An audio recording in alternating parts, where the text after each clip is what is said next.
ये कौन-सा master stroke था? हमें कृपया विस्तार से समझाएँ, क्योंकि हमारी जो है वो मास्टर स्ट्रोक पढ़ने की क्षमता जो है उसका क्षरण हो गया है। सबसे पहले सर आपको प्रणाम, आपके सभी दर्शकों को प्रणाम, नमस्कार, जय श्री राम। सुना सही है, लेकिन गलत लोग का सुना है। देखिए, ये बड़े आश्चर्य की बात है, जो लोग यूजीसी में धर्मेंद्र प्रधान का इस्तीफा मांग रहे थे, वो सारे लोग धर्मेंद्र प्रधान जी के इस्तीफा से दुखी हैं, क्योंकि इन सीजीपी वालों के सामने है। एक्चुअली मोदी सरकार सीजीपी के आगे नहीं झुकी है, नहीं झुकी है। जेन जी में जो एल्गोरिदम का खेल और जो चल रहा था, मैं इसको 2-4-5 मिनट में टाइम लेके एक्सप्लेन कर रहा हूं सर। करें। मेरा मानना है सर कि ये नरेंद्र मोदी जी ने टाइम जो 3-4 महीने का ले लिया, ये बहुत अच्छा किया, क्योंकि मेरा बस चले तो आज इसी वक्त भाजपा आईटी सेल को पूरी तरह से बदल दूं, एकदम ए टू जेड। क्योंकि देखिए सर, इंस्टाग्राम पे मैं 3-4 दिनों से टाइम दे रहा हूं, जिस तरह से ये जो नया जेनजी है रिएक्ट करता है, इसके पास हिस्ट्री का नॉलेज नहीं है, इसके पास आपकी तरह वो सारा नॉलेज सोर्स जो है वो सोशल मीडिया के थ्रू जा रहा है, तो बहुत आसानी से इनको मैनिपुलेट किया जा सकता है लॉजिक के नाम पर। अब राष्ट्रवादी समाज फेसबुक पर है, ट्विटर पर है, यूट्यूब पर है, पर इंस्टाग्राम पे कम है। मेरे पास हाथ लगी थी इनकी जो टूल किट, उसमें एक इंपॉर्टेंट फैक्टर था कि किस किस चैनल को देखना है, कहां शेयर कराना है।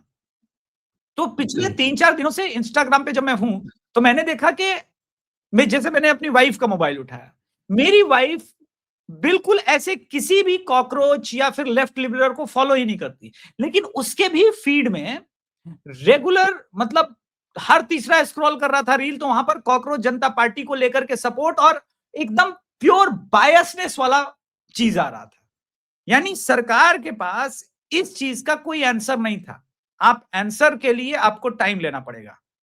तो मुझे लगता है कि ये निर्णय मेरा एक अनपॉपुलर ओपिनियन है, मेरे हिसाब से ठीक किया, क्योंकि प्लानिंग नंबर 2 और घातक थी।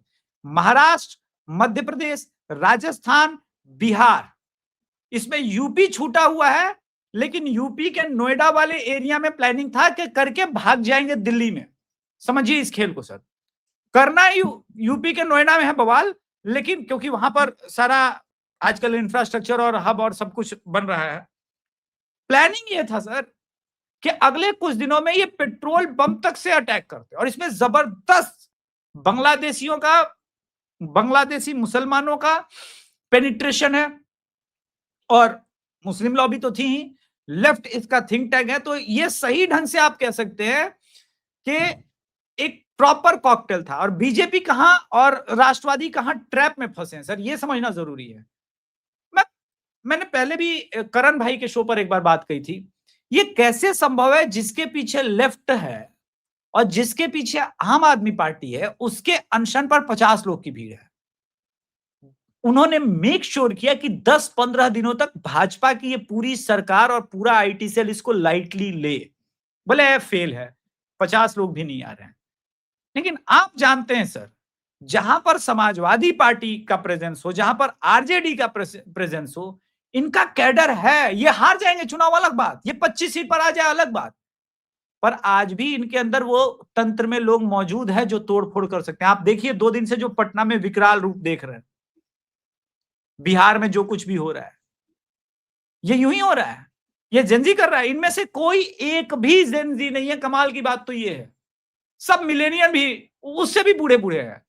आपने सुना होगा कई वीडियोस में कि भैया मैं तो ग्रेजुएशन कर रहा हूं, बोला सब्जेक्ट क्या है, तो बोला पॉलिटेक्निक कर रहा हूं। अब ग्रेजुएशन और पॉलिटेक्निक का सर बताइए, अनोखा कॉम्बिनेशन आप ही जानते होंगे, हम लोग तो नहीं पढ़े हैं, ये कैसे हो सकता है? या तो पॉलिटेक्निक करोगे, फिर उसने बोला कि नहीं ज्योग्राफी से पॉलिटेक्निक कर रहा हूं। ज्योग्राफी से पॉलिटेक्निक्स और साइंस से बीए। हाँ, साइंस से बीए और ज्योग्राफी से पॉलिटेक्निक। मेरा दिमाग हिल गया। ये जेनजी भी नहीं है आज भी सर। जेनजी क्या है? मेरी बेटी 6 साल की है, वही परवरिश पाएगी जो मैं दूंगा। गायत्री मंत्र बोलना सिखा दिया मैंने, अभी ऐसे ऐसे श्लोक बोल रही है कि लिबरलों के कान से खून निकल जाए, वो जेन अल्फा बीटा गामा जो नाम दे दिए उससे कोई फर्क नहीं पड़ता। तो राष्ट्रवादियों का ऐसा नहीं है कि परवरिश बिल्कुल निकम्मा है, वो समझते हैं इस बात को, लेकिन नीट से जिस प्रकार से जोड़ा। दूसरी बात, बहुत लोग कह रहे थे, आपके भी आईटी सेल के बहुत सारे मित्र हैं, अरे यूजीसी वालों का कोई इंपैक्ट है जी। इस आंदोलन में सबसे खतरनाक चीज भाजपा के साथ क्या हुई, जो सोशल मीडिया पर, इंस्टाग्राम या फेसबुक पर या ट्विटर पर वो इन्फ्लुएंसर जो भाजपा से कोई रिलेशन नहीं है लेकिन भाजपा के लिए बैटिंग करता था, वो धर्मेंद्र प्रधान के नाम पर, वो एकदम ऐसे करके शांत बैठा रहा, बोला होन दो, हमारा तो पहले ही यूजीसी के नाम पे बैंड बजा रखा है, होन दो, कोई दिक्कत नहीं है। हाँ, और क्या, हमको तो हाउस अरेस्ट कर लिया था।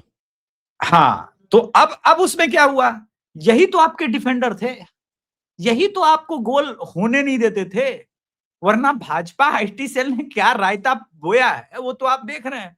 अच्छा, कमाल की बात है कि थिंक टैंक के भी लोग मानते हैं, संघ के मैं कई विचारकों से मिला, उन्होंने बोला कि भाई भाजपा आईटी सेल ने हगा तो है, सॉरी फॉर दिस वर्ड, लेकिन हगे हैं ये लोग।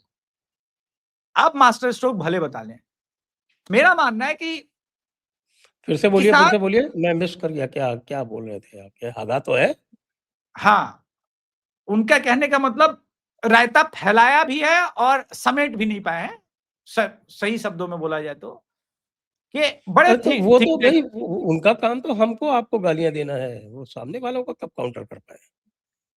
हाँ, तो अब पता चला ना, आज अब भी अब आज भी रोशन सिन्हा उछल के आया है और वो सबको क्लाउन बोल रहा है। ये लोग बंगाल में कहाँ थे सर, जब हम लोग बंगाल में मेहनत कर रहे थे? नहीं, बंगाल के बाद जो है ये बता रहे थे कि ये देखो, ये लोग जो विरोध करते थे आज जो है वो हमारी विजय पर प्रसन्न हो रहे हैं। इस तरह की बातें ज़रूर कर रहे थे। नहीं नहीं, बंगाल में की लड़ाई तो हम लोग 5-6 साल से लड़ रहे हैं, विरोध की तो बात ही अलग है। हमारी जब बंगाल की वो लड़ाई तो 5-6 2000 सालों की है। 2021 में जब हमने इनकी आलोचना की थी ज़बरदस्त, तो वो उसको याद रखते हैं। अभी भी जो है वो कुछ इस तरह के लोग हैं जिनका काम कल तो रतन शारदा ने ही लिख दिया। अच्छा, रतन शारदा जी आपने ने नहीं लिखा सुना? है?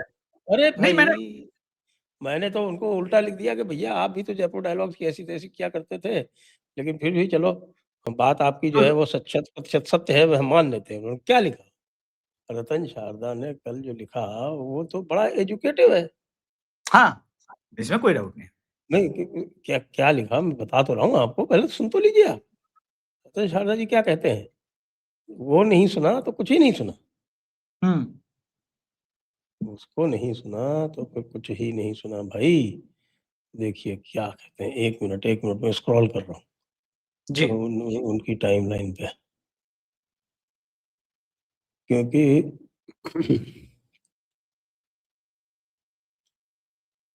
कहाँ गए हैं? उन्होंने आईटी सेल को आड़े हाथों लिया ये कहते हुए कि भैया इन लोगों को कोई काम ही नहीं है, दूसरों को मतलब अपने ही लोगों को ट्रोल करने के अलावा। हाँ, फैक्ट है ना, ये तो फैक्ट ही बोला है ना, यही तो बात हम लोग लगातार बोल रहे हैं, आज से थोड़ी ना बोल रहे हैं कि इनको अपने और शत्रु के बीच का फर्क पता नहीं है, नहीं, नहीं, इनको इनकी दूसरी इनकी प्रॉब्लम दूसरी है। ये जो हैं अ, ये पेड एम्प्लॉइज़ हैं और इस पेड एम्प्लॉइज़ को हर समय ये खतरा लगा रहता है कि भई ये लोग जो हैं, जो बिना पैसे के निष्काम भाव से जो सपोर्ट कर रहे हैं, कहीं ये हमारी जगह ना खा जाएँ। नहीं भाई, आप लोग निश्चिंत रहिए, आपकी जगह खाने को हम कभी भी आतुर नहीं थे और हमारा ऐसा कोई इंटेंशन नहीं है। हाँ, मैं ये हमेशा मानता हूँ कि मैं मोदी जी के साथ इसलिए खड़ा हूँ, क्योंकि मुझे उनके ओवरऑल विचारधारा पर, संघ की विचारधारा पर, बीजेपी की विचारधारा पर विश्वास है और एकमात्र वही मेरे पास विकल्प है। दूसरी बात ये है कि अगर हम लोग हेल्दी की समालोचना जिसको कहते हैं, हेल्दी क्रिटिसिज्म जिसको कहते हैं, अगर करते हैं तो इसका सही टाइम है।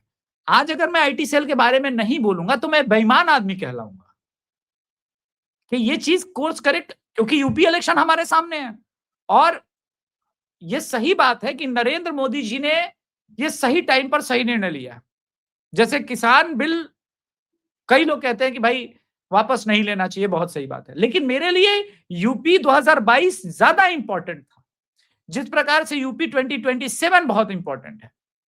संभवतः सरकार को यह भी रियलाइज हो गया कि अगर यूपी 2027 जीतना है तो सिर्फ योगी जी से काम नहीं चलेगा, हमें कुछ चीजों को ऐड करना होगा, स्ट्रेंथ बढ़ाना होगा, टाइम बाई करना बहुत जरूरी है। पहले समझना पड़ेगा जेनजी रिएक्ट कैसे कर रहा है। हम लोग जेनजी इन्फ्लुएंसर्स खड़े करने में सक्षम हैं। मैंने कई वीडियो शॉर्ट्स देखे हैं श्रोते भाई के, वो शॉर्ट्स भारी पड़ेंगे उन पे, उनकी इकोसिस्टम पर।